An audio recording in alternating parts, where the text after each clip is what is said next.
I give the floor to the representative of Japan. Thank you, Mr. President. I also thank USG DiCaro and Director Dalton for their briefings. The number of civilian casualties and the degree of suffering we have seen in Gaza for more than 300 days of conflict are unbearable and distressing. Today, this urgent meeting is convened following yet another grave incident. Japan expresses its deep concern over the loss of many civilian lives and injuries caused by the Israeli airstrikes on Al-Tabain school last Saturday.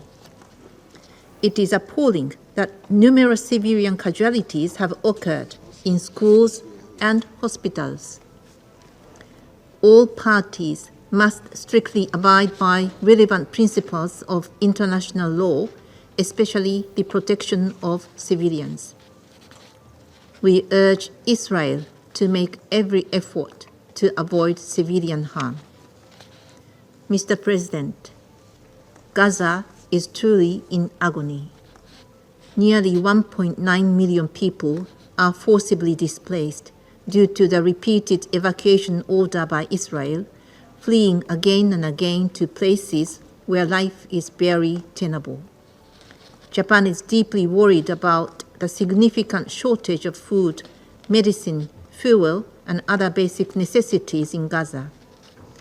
We strongly condemn the deplorable remark by an Israeli cabinet minister. Starving more than 2 million Palestinians in Gaza cannot be justified. The detection of polio and the spread of such diseases is a man-made problem stemming from the collapse of the waste management system and is another matter of serious concern. The Rafah crossing must be reopened and the safety of aid workers must be assured at all times. Israel must lift all impediments to humanitarian assistance, not only to provide the minimum of survival, but also to protect human dignity.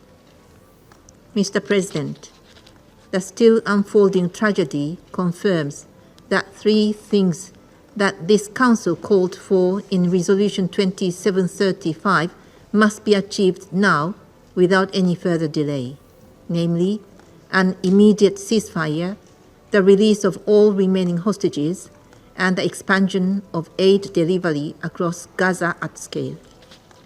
In this vein, Japan appreciates the vigorous diplomatic push by the United States, Egypt, and Qatar to close all remaining gaps to finalize the deal on the ceasefire and hostage release.